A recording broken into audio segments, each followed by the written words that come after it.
नमस्कार मित्रों, बहुत बहुत स्वागत है आपका एल्विन क्लासेस के यूट्यूब प्लेटफॉर्म पे। मेरा नाम विवेक कुमार पांडे है। हम लोग भारतीय राज्य व्यवस्था को पढ़ रहे हैं। भारतीय राज्य व्यवस्था में यह हमारा 8वां अध्याय है, राज्य के नीति निर्देशक तत्व। अगर आप हमारे नए नए पाठक हैं, नए नए दर्शक हैं, नए नए मित्र हैं, तो आप हमारे चैनल एल्विन क्लासेस को सब्सक्राइब करना ना भूलें। आइए पढ़ते हैं राज्य के नीति निर्देशक तत्व। Directive principles of state policy. Directive principles of state policy, राज्य के नीति निदेशक तत्व। नीति निदेशक तत्व मतलब राज्य में जो नीतियां बनेगी उसमें कौन से ऐसे तत्व रहेंगे जो हमारे यहाँ शासन प्रणाली के लिए अच्छा रहेगा, लोकतांत्रिक व्यवस्था के लिए। तो संविधान सभा में संवैधानिक सलाहकार BN राव ने सुझाव दिया था कि मूल अधिकारों के प्रस्तावित दस्तावेजों को दो भागों, प्रथम वाद योग्य अधिकार और द्वितीय अवाद योग्य अधिकार में विभाजित कर दिया जाए। जो संवैधानिक सलाहकार थे BN राव हमारी संविधान सभा में, उन्होंने सुझाव दिया था कि दो तरीके के अधिकार थे, दो तरीके के मूल अधिकार जो बने थे उसमें दो तरीके की बात कही गई। एक कहा गया कि एक ऐसा होगा जिसके खिलाफ, जिसका हनन होने पर हम न्यायालय में जा सकते हैं, और दूसरा ऐसा था कि जिसके खिलाफ हम न्यायालय में नहीं जा सकते हैं। जिसके खिलाफ न्यायालय में जा सकते थे वो वाद योग्य अधिकार कहा गया, और जिसके खिलाफ हम न्यायालय में नहीं जा सकते थे उसको अवाद योग्य अधिकार कहा गया। तो वाद योग्य अधिकारों को मूल अधिकारों की श्रेणी में रख दिया गया, और जो अवाद योग्य अधिकार थे उनको कहां रख दिया गया, उनको रख दिया गया निदेशक तत्वों को का नाम दे दिया गया। अब आइए इसको थोड़ा सा ध्यान से पढ़ते हैं। संवैधानिक सलाहकार BN राव ने सुझाव दिया कि मूल अधिकारों के दस्तावेज को दो भागों में विभाजित किया जाना चाहिए, वाद योग्य अधिकार और द्वितीय अवाद योग्य अधिकार। भाग 3 में वाद योग्य अधिकारों को शामिल किया गया, जिसके उल्लंघन के बाद व्यक्ति उच्चतम न्यायालय में या उच्च न्यायालय में सीधे जा सकता है। उच्चतम न्यायालय में अनुच्छेद 32 के तहत और उच्च न्यायालय में अनुच्छेद 226 के तहत। इसे ही मौलिक अधिकार नाम दिया गया। जो वाद योग्य अधिकार थे, जिनकी रक्षा हेतु व्यक्ति सर्वोच्च न्यायालय में नहीं जा सकता है, इन्हें अवाद योग्य अधिकार थे, उनको निदेशक तत्वों का नाम दिया गया। अब जो हमारे नीति निदेशक तत्व है वो आयरलैंड के संविधान से लिए गए हैं। ये भी बार बार पूछता है, जिसे आयरलैंड ने स्पेन के संविधान से ग्रहण किया था। स्पेन से आया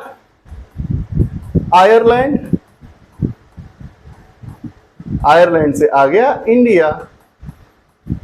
ये पूछता है, आ गया। उसके बाद 1935 के भारत शासन अधिनियम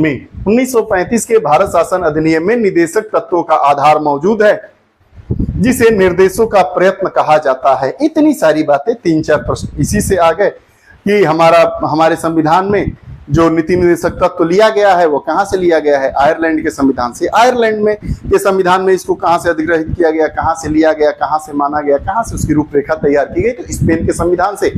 और दूसरी बात यह आ गया कि जो हमारा 1935 का भारत शासन अधिनियम था उसमें निदेशक तत्वों का आधार मौजूद था, जिसे अनुच्छेद 36 से 51 तक ये पूछता है। 36 से 51 तक नीति निदेशक तत्वों का वर्णन है। ग्रेनविल ऑस्टिन ने नीति निदेशक तत्वों को क्या कहा है? ऑस्टिन ने निदेशक तत्व और अधिकारों को संविधान की मूल आत्मा कहा है। संविधान की मूल आत्मा नीति निदेशक तत्व और अधिकारों को कहा है ग्रेनविल ऑस्टिन ने।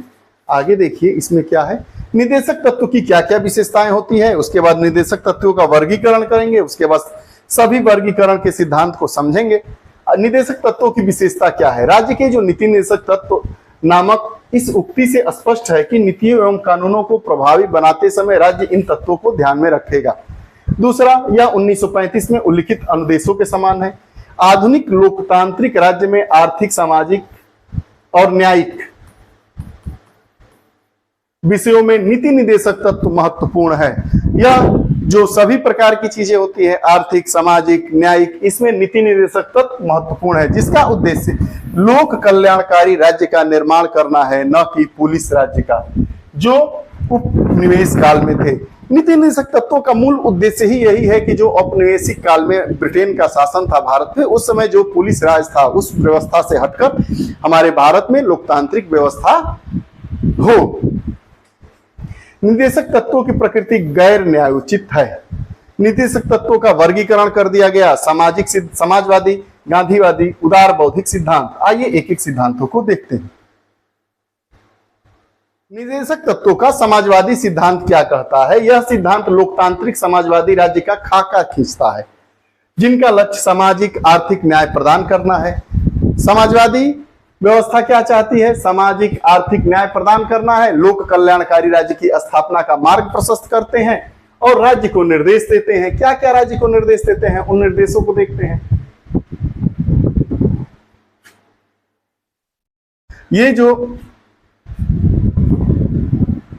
ये जो आप अनुच्छेद देख रहे हैं ना, ये बहुत ही महत्वपूर्ण अनुच्छेद है। अनुच्छेद 38 क्या कहता है कि लोक कल्याण की अभिवृद्धि के लिए सामाजिक आर्थिक और राजनीतिक न्याय द्वारा लोक कल्याण की अभिवृद्धि के लिए सामाजिक आर्थिक और न्यायिक राजनीतिक न्याय द्वारा सामाजिक व्यवस्था सुनिश्चित करना और आय प्रतिष्ठा सुविधाओं और अवसरों की असमानता को समाप्त करना है। अनुच्छेद 38 ये बात कहता है। उसके बाद सुरक्षित करना मतलब सभी नागरिकों को जीविका के पर्याप्त साधन प्राप्त करने का अधिकार होगा। दूसरा, सामूहिक हित के लिए समुदाय के भौतिक संसाधनों का समान वितरण होगा, सम वितरण होगा। धन और उत्पादन के साधनों का संकेंद्रण रोका जाएगा। ऐसा नहीं है कि उत्पादन के साधन किसी एक ही व्यक्ति के पास हो जाए, पूरा धन का संग्रहण किसी एक ही व्यक्ति के पास हो जाए। इसको रोकना हमारा राज्य का कर्तव्य है, राज्य का दायित्व है। यह हमारे अनुच्छेद 38 में कहा गया है। पुरुषों और स्त्रियों को समान कार्य के लिए समान वेतन दिया जाना। पुरुष किसी काम को अगर दिन भर करते हैं, उनको 500 रुपये मजदूरी मिलती है कार्य के बदले पारिश्रमिक, तो महिला भी अगर उतना काम करती है तो उसको भी 500 रुपया मिलना चाहिए। ऐसी व्यवस्था अभी नहीं देख रहे हैं आप। समान कार्य के लिए समान वेतन नहीं मिल रहा है। यही बात को कह रहा है कि राज्य का यह कर्तव्य होना चाहिए कि पुरुषों और महिलाओं को समान कार्य के लिए समान वेतन प्रदान किया जाए। कर्मकारों के स्वास्थ्य और शक्ति तथा बालकों की अवस्था के दुरुपयोग से संरक्षण। उसके बाद अनुच्छेद 39 क्या कहता है? बालकों को स्वास्थ्य विकास के अवसर प्रदान करना। उसके बाद समान न्याय एवं गरीबों को निःशुल्क विधिक सहायता उपलब्ध कराना। अनुच्छेद 39। काम पाने, शिक्षा पाने और बेकारी, बुढ़ापा, बीमारी, निःशक्तता की दशाओं में लोक सहायता पाने का अधिकार सुरक्षित करता है। आप देखते हैं कि इसी को ध्यानगत रखते हुए 86वां संविधान संशोधन 2002 में किया गया, जिसमें 6 से 14 वर्ष के बालकों को निःशुल्क और प्राथमिक शिक्षा देने का कर्तव्य राज्य का है। उसके बाद आप हॉस्पिटल में जाते हैं, वहां निःशुल्क दवाएं मिलती हैं। आप पर कोई धारा लग गई, आप जेल में बंद है, तो निःशुल्क विधिक सहायता भी आपको दी जाती है। वह सबका क्या है? समाजवादी व्यवस्था है, जो हमारे संविधान ने उसको क्या किया है? ग्रहण किया है, आत्मसात किया है, जो हमारे संविधान के भाग 4 में अनुच्छेद 36 से 51 में वर्णित है। और हमारा अनुच्छेद 41 यही बात कह रहा है। काम की न्याय संगत और मानोचित दशाओं का तथा प्रसूति सहायता का उपबंध करना, ये मोस्ट इंपॉर्टेंट टॉपिक है। ये पूछता है प्रसूति सहायता, ये इंपॉर्टेंट अनुच्छेद आपका 42। सभी कर्मगारों के लिए निर्वाह मजदूरी, शिष्ट जीवन स्तर तथा सामाजिक और सांस्कृतिक अवसर प्रदान करना। अनुच्छेद 43। इसका एक एक अनुच्छेद बहुत ही महत्वपूर्ण है। आगे देखिए क्या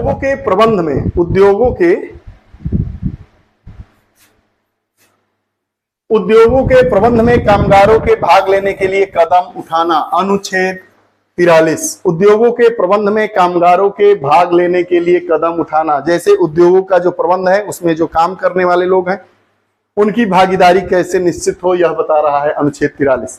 पोषाहार स्तर और जीवन स्तर को ऊंचा करना तथा लोक स्वास्थ्य की सुरक्षा करना। अनुच्छेद 47। ये रहा महत्वपूर्ण, ये सामाजिक सिद्धांत था। अब गांधीवादी सिद्धांत क्या कहता है? गांधीवादी विचारधारा पर आधारित है। ये राज्य से उपेक्षा करते हैं, यह राज्य से उपेक्षा करते हैं कि राज्य इन चीजों पर भी विशेष ध्यान देगा। अनुच्छेद 40 क्या कहता है? ग्राम पंचायतों का गठन और उन्हें आवश्यक शक्तियां प्रदान कर स्व सरकार की इकाई के रूप में कार्य करने की शक्ति प्रदान करना। अनुच्छेद 43 क्या कहता है? ये सब गांधीवादी सिद्धांत है कि ग्रामीण क्षेत्रों में कुटीर उद्योग व्यक्तिगत तथा सहकारी के आधार पर कुटीर उद्योगों को प्रोत्साहन देना। अनुच्छेद 43। सहकारी समितियों के स्वैच्छिक गठन, स्वायत्त संचालन, लोकतांत्रिक नियंत्रण तथा व्यवसायिक प्रबंधन को बढ़ावा देना। अनुच्छेद 43(2). ये सब गांधीवादी सिद्धांत है। अनुसूचित जाति, जनजाति और समाज के कमजोर वर्गों के शैक्षणिक एवं आर्थिक हितों को प्रोत्साहन और सामाजिक अन्याय एवं शोषण से सुरक्षा, अनुच्छेद 46। स्वास्थ्य के लिए नुकसानदायक नशीली दवाओं, मदिरा, ड्रग और औषधीय प्रयोजनों से भिन्न उपभोग पर प्रतिबंध, अनुच्छेद 47। और अनुच्छेद 40 क्या है? गाय, बछड़ा व अन्य दुधारी पशुओं की बलि पर रोक व उनके नस्लों में सुधार को प्रोत्साहन देना। आगे देखिए,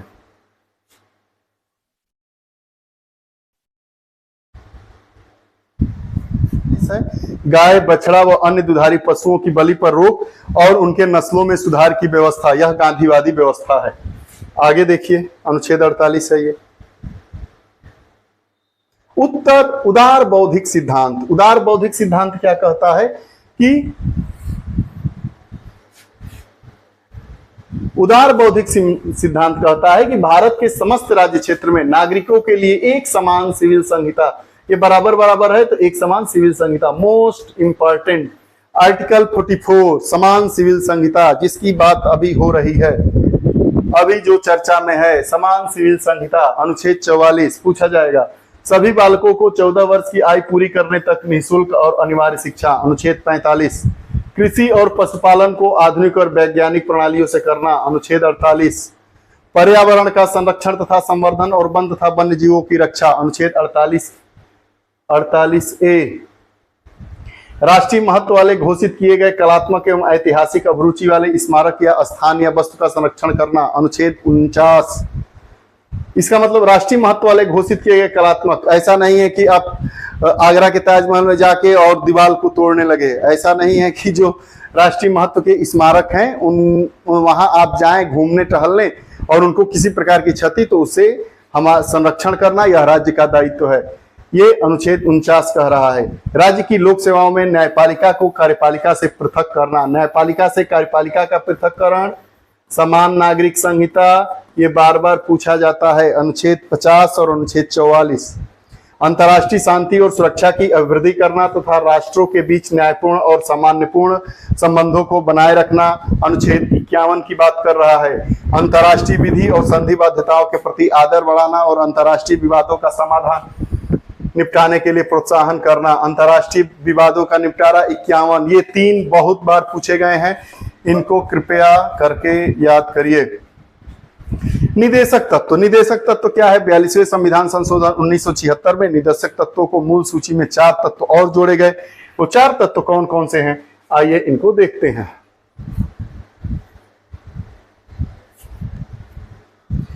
नए निदेशक तत्व जिनका नाम दिया गया है। 42वें संविधान संशोधन 1976 में निदेशक तत्वों की मूल सूची में 4 तत्व और जोड़े गए। पहला, बच्चे के स्वास्थ्य विकास के लिए अवसरों को सुरक्षित करना, अनुच्छेद 39। समान न्याय को बढ़ावा देने के लिए और गरीबों को मुफ्त कानूनी सहायता प्रदान करना, अनुच्छेद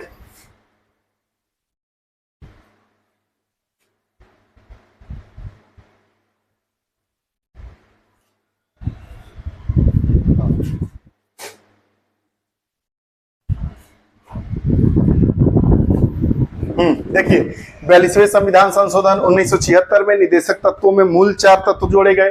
पहला, बच्चों के स्वास्थ्य विकास के लिए अवसरों को सुनिश्चित करना, अनुच्छेद 39। समान न्याय को बढ़ावा देना गरीबों को, अनुच्छेद 39A। उद्योगों के प्रबंधन में श्रमिकों की भागीदारी को सुरक्षित करने के लिए कदम उठाना, अनुच्छेद 43A। रक्षा और पर्यावरण को बेहतर बनाने के लिए और जंगलों और वन्य जीवों की रक्षा करना, अनुच्छेद 48A। यह 4 नया जोड़ दिया गया है। ए आ गया, एक 39A, एक 43A और एक 48A। निदेशक तत्वों के पीछे की संस्कृति क्या थी? निदेशक तत्वों का आधार क्या था? क्यों निदेशक तत्वों को जोड़ा गया? संविधान सभा के संवैधानिक सलाहकार BN राव ने इस बात की संस्तुति की थी कि व्यक्तिगत अधिकार 2 श्रेणियों में होते हैं, एक न्यायोचित और गैर न्यायोचित। व्यक्तिगत अधिकार क्या होते हैं? जो न्यायोचित हैं, मूल अधिकारों के भाग 3 में उल्लेखित हो गए। जो न्यायोचित थे मतलब जिनके खिलाफ आप न्यायालय में शरण ले सकते हैं। गैर न्यायोचित मतलब निदेशक तत्व को संविधान के भाग 4 में हो गए। जो न्यायोचित अधिकार थे वो भाग 3 में और गैर न्यायोचित अधिकार थे वो भाग 4 में रखे गए। उसके बाद राज्य की परिभाषा अनुच्छेद 36 में वैसे ही की गई है जिस प्रकार अनुच्छेद 12 में की गई है। अनुच्छेद 12 में जिस चीज को राज्य माना गया है उसी के अनुसार अनुच्छेद 36 में भी राज्य की परिभाषा है। अब निदेशक तत्वों की आलोचना क्या होती है? ही नहीं है, जिसके पास कोई कानूनी शक्ति नहीं है, आप बड़बड़ाते रहिए, बोलते रहिए, लिखते रहिए, कोई फर्क ही नहीं पड़ता है। तर्कहीन व्यवस्था है, रूढ़िवादी व्यवस्था है, संवैधानिक टकराव की ये जड़ है। अब कानूनी शक्ति नहीं है, यदि नीति निदेशक तत्व फॉलो ना हो तो न्यायालय नहीं जा सकते। दूसरी बात ये क्या कर रहा है? तर्कहीन व्यवस्था है, इसे सही तरीके से व्यवस्थित नहीं किया गया है, न ही उचित तरीके से वर्गीकृत किया गया है। ये तर्कहीन व्यवस्था आ गई।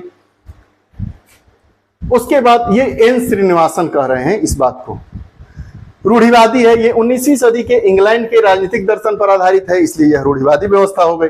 संवैधानिक टकराव क्या है? यह केंद्र और राज्य के बीच टकराव लाता है। इसके अनुसार केंद्र इन तत्वों को लागू करने के लिए राज्यों को निर्देश देता है। इसके लागू न होने पर राज्य सरकार को बर्खास्त किया जा सकता है। यही इसकी आलोचना की गई है। अब मूल अधिकार और नीति निदेशक तत्वों में क्या अंतर है, इसको एक लाइन में देखते हैं। निदेशक तत्वों में अंतर, मूल अधिकार क्या है? ये नकारात्मक है। नकारात्मक मतलब राज्य के खिलाफ व्यक्ति इसमें जा सकता है। ये सकारात्मक है निदेशक तत्व, ये न्यायोचित है, और नीति निदेशक तत्व गैर न्यायोचित है। राजनीतिक व्यवस्था स्थापित करता है और लोकतंत्र की स्थापना करना। मूल अधिकार राजनीतिक व्यवस्था को स्थापित करता है और जो नीति निदेशक तत्व है वो लोकतंत्र की स्थापना करते हैं। ये कानूनी रूप से मान्य है। ये कानूनी एवं इन्हें नैतिक एवं राजनैतिक मान्यता प्राप्त है। मतलब इनकी कानूनी मान्यता इसको प्राप्त नहीं है, निदेशक तत्व को कानूनी मान्यता नहीं प्राप्त है। ये व्यक्तिगत कल्याण को प्रोत्साहित करते हैं, ये समुदाय के कल्याण को प्रोत्साहित करते हैं, ये स्वतः लागू होते हैं, इन्हें लागू रखने की विधान की आवश्यकता होती है, अर्थात ये स्वतः लागू नहीं होते। मतलब मूल अधिकार जन्म लेते ही हमको मिल जाता है, लेकिन निदेशक तत्व तो स्वतः लागू नहीं होते हैं। न्यायालय इस बात के लिए बाध्य है। निदेशक तत्वों का उल्लंघन करने वाली किसी विधि को न्यायालय असंवैधानिक और अवैध घोषित नहीं कर सकता है। मतलब न्यायालय के पास यह शक्ति नहीं है कि जो निदेशक तत्वों को अगर राज्य नहीं मान रहा है, नहीं लागू कर रहा है, तो न्यायालय इस आधार पर उसको अवैध घोषित नहीं करेगा। लेकिन मूल अधिकारों के लिए ये है, अवैध घोषित किया जा सकता है। गैर संवैधानिक वह सब विधियां हो सकती है जो हमारे मूल अधिकारों का हनन करती है, मूल अधिकारों को कम करती है। अब निदेशक तत्वों का क्रियान्वयन 1950 में योजना आयोग की स्थापना हुई। अब उसके बाद अब यही नीति आयोग हो गया है, नीति आयोग में तब्दील हो गया है। लगभग सभी राज्यों में भूमि सुधार कानून पारित किए गए। सामान्य वस्तुओं के प्रोत्साहन हेतु वित्तीय संसाधनों के प्रयोग के लिए कुछ पैमाने तय किए गए। विधिक सेवा प्राधिकरण 1987 का राष्ट्रीय स्तर पर गठन किया गया। वन्य जीव अधिनियम 1972 और वन अधिनियम 1980 को प्रभावी रूप से बनाया गया। त्रिस्तरीय पंचायती राज व्यवस्था को चालू कर दिया गया। 74वें संविधान संशोधन के द्वारा। उसके बाद आरक्षण का प्रावधान किया गया। आज की ये रही बातें निदेशक तत्वों की। निदेशक तत्वों में अनुच्छेदों को मिलाने के लिए पूछा जाता है। एक प्रश्न इस अध्याय से आना निश्चित होता है। इसको ध्यान से पढ़िए, इसकी पीडीएफ नोट करिए। अगर आपको पिछली कक्षाओं की भी पीडीएफ चाहिए तो आप हमसे हमारा व्हाट्सएप नंबर 7081788388 पर आप मैसेज करके अपना नाम लिखकर पीडीएफ मांग सकते हैं। ऐसे ही जुड़े रहिए। फिर अगली कक्षा के साथ उपस्थित होंगे सुबह 7 बजे। तब तक के लिए बहुत बहुत धन्यवाद।